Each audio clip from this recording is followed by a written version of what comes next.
ආයුබෝවන්. අපි එදා පළවෙනි වීඩියෝ එකේදී කතා කරා ලංකාවේ නීති මූලාශ්‍ර මොනවද කියලා සහ ඒවා ලංකාවේ නීති පද්ධතියට ඇතුළත් වුණේ කොහොමද කියලා. මම මේ වීඩියෝ එක කරන්න බලාපොරොත්තු වුණේ මේ වීඩියෝ මාලාවෙන් කතා කරන්න බලාපොරොත්තු වුණේ ලංකාවේ බටහිර ජාතීන් පැමිණියාට පසු ඇති වුණ නීති පද්ධතිය ඇති වුණේ කොහොමද, ඒවා දැනට බලපාන්නේ කොහොමද කියන කරුණු තමයි මුලදී මම කතා කරන්න බලාපොරොත්තු වුණේ. නමුත් ඊට පස්සේ මම කල්පනා කරා බටහිර ජාතීනාවට පස්සේ තියෙන ඉතිහාසය විතරක් නෙවෙයි ඊට කලින් ලංකාවේ තිබිච්ච නීති ඉතිහාසය කොහොමද කියලා සාකච්ඡා කරන්න. මොකද සමහර උදවිය කියන මතයක් තියෙනවා ලංකාවේ නීති ක්‍රමය ඇති වුණේ බටහිර ජාතීන් ලංකාවට ආවට පස්සේ, ඊට කලින් ලංකාවේ කිසිම නීතියක් තිබුණේ නැහැ කියලා. මේක ඊටම සාවත්‍ය මතයක්. ඒකට හේතුව තමයි ලංකාවේ බටහිර ජාතීන් එන්න කලිනුත් ඊටම හොඳ නීති පද්ධතියක් තිබුණා කියලා කියන්න සාධක අපිට හැමතැනින්ම වගේ ලැබෙනවා. එතකොට මේ ගැන හරි පර්යේෂණයක් කරලා නැති ප්‍රශ්නයක් තියෙනවා. එහෙම නැත්නම් ලංකාවේ නීති පද්ධතියක් බටහිර ජාතීන් යුරෝපා ජාතීන් ලංකාවට එන්න කලින් ලංකාවේ ක්‍රමවත් නීති පද්ධතියක් නොතිබුණා නෙවෙයි. ඒ ගැන හරි හැදෑරීමක් ගවේෂණයක් කරලා නැති ප්‍රශ්නයක් තමයි තියෙන්නේ.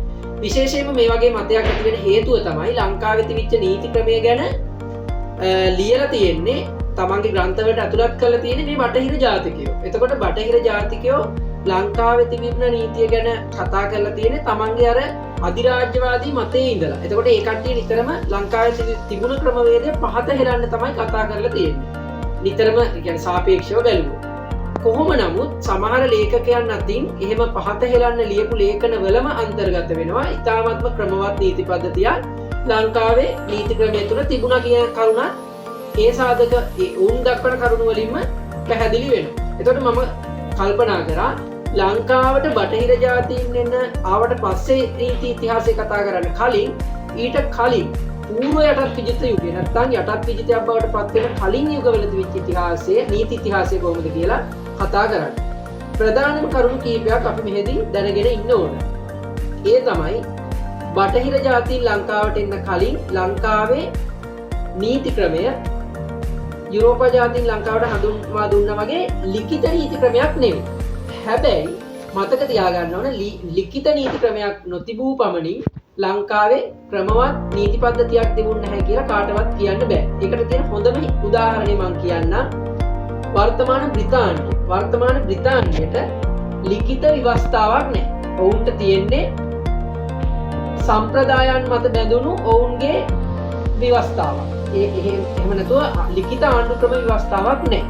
එතකොට ලිඛිත ආණ්ඩු ක්‍රම ව්‍යවස්ථාවක් කියන දේ නීති පද්ධතියක් තියෙන රටක අනිවාර්යෙන් තියෙන්න ඕන දෙයක් නෙවෙයි. තමන්ගේ රටේ තියෙන සම්ප්‍රදාය බලවත් නම් තමන්ට ලිඛිත නීති පද්ධතියක් නැතුව සම්ප්‍රදායන් ඔස්සේ ගමන් කරන්න පුළුවන්. ලංකාවට බටහිර ජාතීන් එන්න කලිනුත් තිබිලා තියෙන්නේ ඒ වගේ ලිඛිත නීති පද්ධතියක් නෙවෙයි සම්ප්‍රදායන් මත අනුගමනය කරපු නීති පද්ධතිය. ඒකට අපිට සරලව කිව්වොත් සම්ප්‍රදායන් මත අනුගමනය කරන නීති පද්ධති වඩාත්ම භාවිතයෙන් ඉහළ. ලිඛිත නීති පොතේ තියෙනවා මිනිස්සු ඒවා අනුගමනය කරනවද කියන ප්‍රශ්නේ තියෙනවා. හැබැයි සම්ප්‍රදායන් මත හැදුණු නීති පද්ධතිය ඊටාත්ම දැඩිව අනුගමනය කිරීමක් තිබුණා කියලා අපිට කියන්න පුළුවන්. අපි මේ ඔක්කොම කරුණු පසකින් තියමුකෝ. අද අපේ මාතෘකාව තමයි ලංකාවේ නීති ක්‍රමේ ආදිතම ඉතිහාසයේ ඉඳන් අපිට හම්බ වෙන කරුණු එකින් එක කතා කරන එක තමයි මම ඉදිරියට කරන්න බලාපොරොත්තු වෙන්නේ.